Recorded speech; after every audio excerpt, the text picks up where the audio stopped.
Hey guys, it's your girl Kizzy Rock, and yes, Kizzy Rock is my birth given name. Want to say hey to all my subscribers, new as well as seasoned. Got a word for you. Tap in. So guys, I want to make this recording. I was listening to Pastor Devon Franklin earlier this morning, and he was speaking about how difficult that isolation season is when God starts removing people. In particular, he was speaking about his divorce from Megan Good. And he was just saying, many times in the church culture or religious beliefs or whatever, is almost like people want to try to sweep under the rug these difficult seasons, right? It almost make it seem as if you don't have enough faith or you don't believe in God if you're having a difficult time. I mean, seriously? So again, I said 1,000 times, and I'll say it 1,000 more. I personally love transparency and authenticity. These are the people who I connect to versus this facade of, all the other stuff, but whatever. So I wanted to talk a little bit about that isolation season, hoping to help anyone who may be in that season, and even encourage those of you who's mastered and came out of that season, the importance of going back and trying to help those who are currently in that season. Because you remember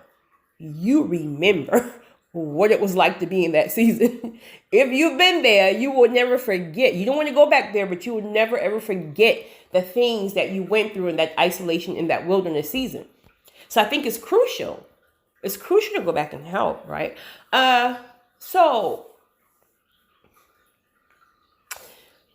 when you're in isolation season, ultimately, you know this after the fact, and you kind of hear people say it, but it's irrelevant when you're in it. And that is, before elevation is isolation, which is true, because I can honestly vouch for that, to say that before God ever elevated me on any level, isolation came prior. So you can know this, but when you're in it, when you're in the eye of that storm, nobody want to hear that, right? Because it doesn't make sense. You're in this whirlwind of things. So people can tell you all day long, oh, well, isolation is for you. God is about to bless you. But when you're in the eye of that storm, you're just trying to survive. You feel like God is punishing you and taking everything from you. In fact, he's taking the things from you that you created for the life that you want. Where he's taking you, which is your destiny and his purpose and calling, which is many times not the life that we created, then a lot of things and a lot of people can't go. Those things have to get left behind. Granted, some can come, but listen, it might be 2%, if that, if that. And then some may come back in a later season, etc., etc. But during that time, he has to remove all your distractions. And that includes people, right? Many times it's other things, it's jobs and this and that house to have you in bondage because it's X, Y, and Z, whatever. But I want to specifically talk about people. Some people will be removed because they're just really a distraction, seriously. And we don't even realize it because we're so distracted and we're all caught up in just survivor mode at the time. So we don't even realize how much people keep us distracted, right? We don't realize sometimes how much people rely on us and pull from us. So we're distracted and we can't be still enough, which really what isolation is about, right? Can't be still enough to receive what we need to receive, about how we need to prepare for where he's taking us. So in addition to distraction, now you got people who are just negative energy, period. Just negative energy, and they carry this heaviness of just negativity, and it's just depleting your spirit when you're around them, right? You got these toxic relationships that you chose, I chose, we chose on our own accord, on our own fleshly desires, or what we thought our life was going to be going. So all these people have to be released. If you're dealing with a narcissist in any way, any person that is part of that narcissist's life many times will have to be cut off from your life. Because remember, a narcissist will use people as leverage. So it's a way of keeping them tied to you. So anyone in that middle area, they can get it too. Everybody got to get cut off. The whole objective is to get you so still. So anything that's pulling from you in an unhealthy way has to be removed. Temporary or permanently, who knows? The crazy part is that some of the people who are a blessing to you, who you can always lean on, get your answers to, call when you're lost, confused, broken, whatever, some of them will even be removed. Why? Because now God has to develop your way of hearing from him. Remember, we all hear from God differently. Some people are visionaries, some people hear directly from the word, some people get spiritual downloads, some hear the audio, whatever. He has to develop your senses and how you hear from him. So some of these people have to get removed because you're leaning too much on, especially in the isolation season like that, because you're already so lost, broken, or hurt. You just trying to find anybody to give you any answers. In reality, God is just, he wants you to lean on him. This is how he would develop you to trust him more and more. Then there will be the group of people. This is what I didn't like. Well, I didn't like the moving people who were more spiritually inclined. Also, there were like two people who I really didn't understand why, because I felt like they weren't negative. They weren't really a distraction. And now, if I'm honest, they were completely a distraction, but a good distraction. Well, I guess. I don't know. I don't know if there's something as a good distraction, right? But I couldn't understand at the time. Like, but why them? Why are you cutting off this one? Now I feel bad because they're asking me why am I pulling away, and I got to tell them, I don't know why, but God just says, you got to go, boo. And now they're looking at me side-eye like I'm changing up on them, and I don't even know why. I just got to be obedient. And so you end up at this place, and let's be transparent here. Some of these removals will drop you to your knees, because some is very easy to kind of expel. Just whatever, please go, right? Some of these people you have a soul tie with.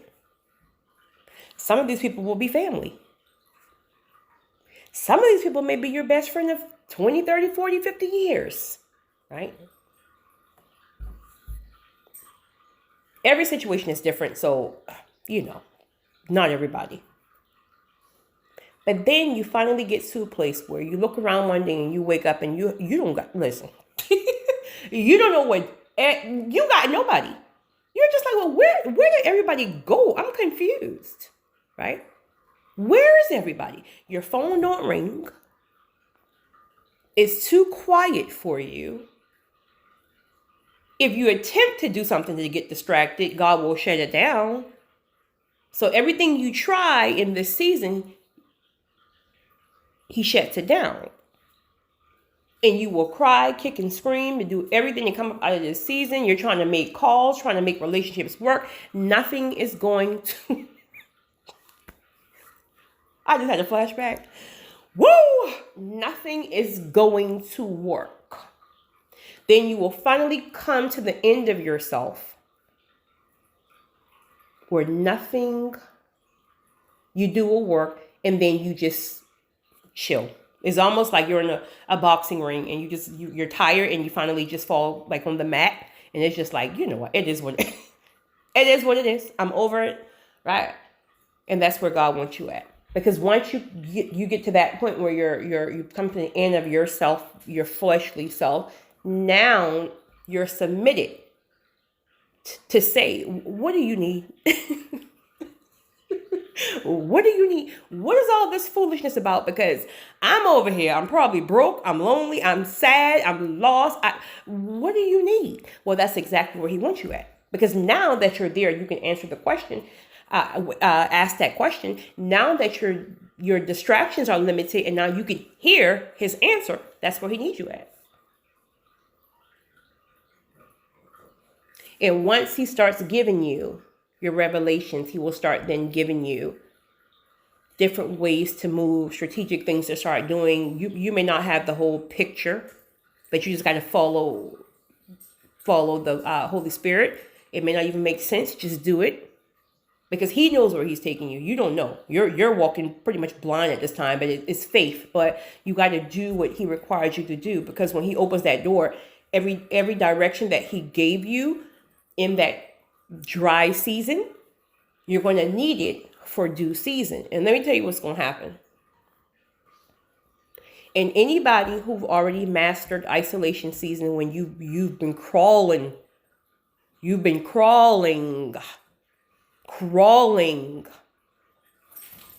from hurt, pain, and loneliness, when God starts snatching certain people,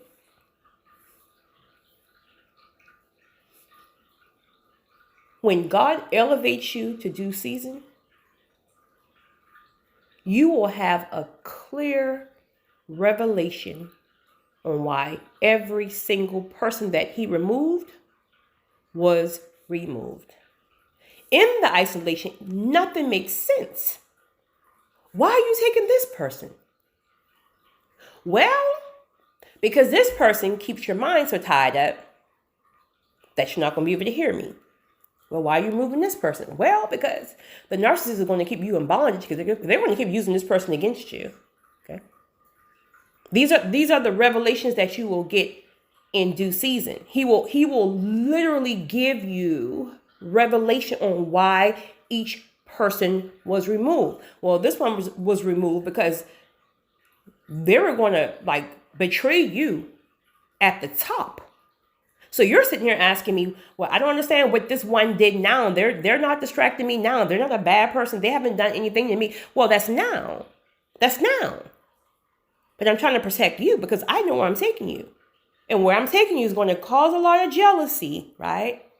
You're going to be so busy doing my will that some of these people will feel like you're now neglecting and rejecting them, and they're going to turn on you. So I'm removing some of them now. That man you're worried about, or was worried about, that woman that I was protecting you. Because you don't know what this person could have, brought to you. You don't know this person had plans 3 years from now to blow your brains out in an argument. You don't know. But you got to trust me. When I'm moving people, you got to trust me. And when you arrive, woo, it's so peaceful. And then you start to ask yourself, how in the world did I ever deal with that? How did I ever deal with such toxic energy? How did I ever deal with reverse psychology? How did I ever deal with someone lying to me right in my face when I have the evidence and I took this fool back? How did I deal with this jealous family member? How did I deal with this? You start to really ask yourself, and you almost want to beat yourself up. Like, how did I even allow and accept that? But see, you can't even see that in the isolation season because you're not transformed yet. Before you're transformed, you're only longing for toxic things because you're halfway toxic. But you don't know you're toxic until you heal. So once you heal, anything that's toxic, anything that pulls from you, you want zero part of it. It will disturb your spirit so bad.